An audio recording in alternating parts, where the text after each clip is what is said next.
everyone, and welcome back to the story of Joseph, a man of favour and foresight. Part 5 is called Not a Miracle.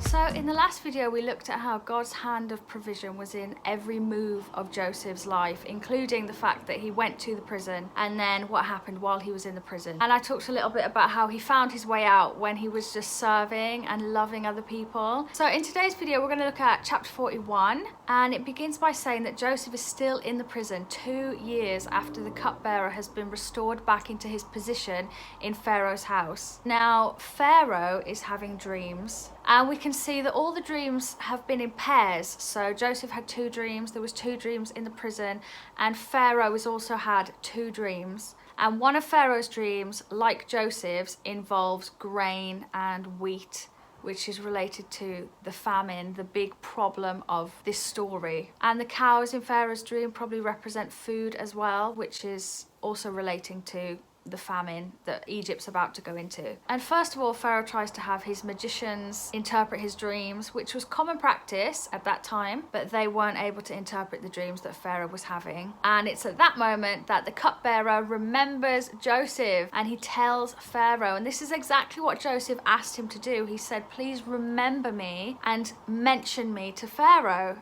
But Joseph probably just expected it would have been done a lot sooner than 2 years later. But now that God's timing is clearly in it, things are moving really quickly. All of a sudden, he's taken out of the prison. And this sudden movement as well, it reminds me in the Exodus story when the Israelites have left Egypt and they've come up to the Red Sea, and Moses said, just be still. This is time to be still. God will fight for you. Just be still. And then all of a sudden, God says go. And this is so typical with God, even from my own life. I just know this. You can be in a situation that just seems like it's never ending, that there's no possible end in sight, and then all of a sudden the whole landscape just transforms in a moment. And that's what God's doing here. Now that it's God's timing, Joseph's life is about to be transformed in a way that he probably never ever imagined. And I was just reading it again today, and it just hit me. Joseph is standing before Pharaoh, who's the most prominent man in the whole of the ancient world, because Egypt was the powerhouse of civilization at that time. And we know why when Joseph speaks. The first thing he says is,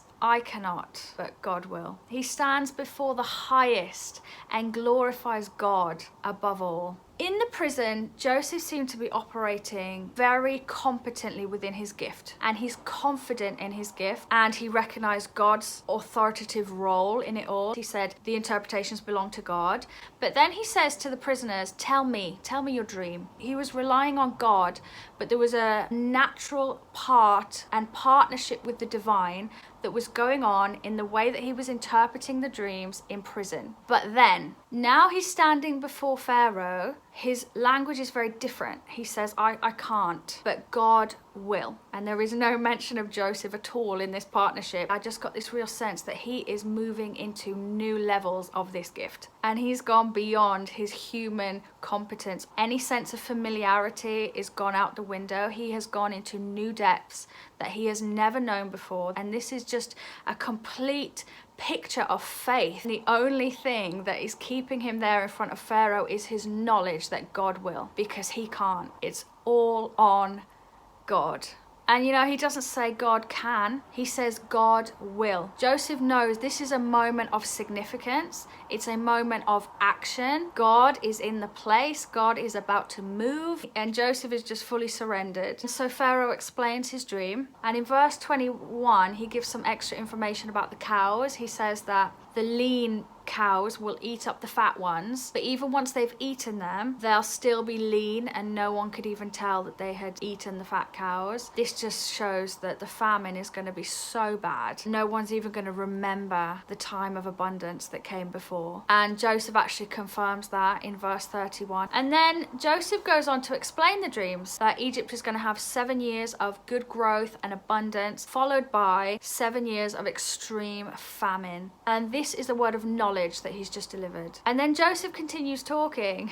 Beyond explaining what the dream means, he goes on to give instructions to Pharaoh on how to deal with the crisis, and that's wisdom. You know, at the beginning of this series of videos, in video 1, I was talking about Joseph's first dreams. He had 2, and he shared the first one with his brothers. You could almost put it down to he was young and he didn't know any better. He just didn't have much knowledge. And then sharing the second dream after the brothers had gotten angry was just really unwise. And in the first video, I said he shows a lack of knowledge and a lack of wisdom. And here now, standing before Pharaoh, he's demonstrating a high degree of both knowledge and wisdom filtered through the man of exemplary character. Knowledge reveals what's going on, while wisdom reveals what to do about it. And Joseph had a solid plan to store all the excess grain during the years of abundance and then ration it out during the years of famine. And Pharaoh looked around at all of his officials and said, do we have a man who's got the spirit in him like this man? And he recognized that Joseph stood apart because the spirit of God was within him. And it was the spirit obviously revealing these gifts of knowledge and of wisdom. This is the first mention in the Bible of the spirit coming upon a man, and the spirit comes upon him to equip him for a very practical job. He's got to mobilize a team of people, collect grain, build storehouses, and make sure that it's measured correctly. And like I said, this was like the biggest civilization in the world at the time. So if this goes wrong, then the world as it's known would be wiped out. And not just Egypt, as we find out later that all the surrounding areas were hit by the famine as well. And in order to solve this problem, God used a man, not a miracle. There's a Barnhouse quote that says, God always works through men performing tasks on earth. I hope you enjoyed part 5, Not a Miracle. I will be back for part 6, and I'll see you in the next video.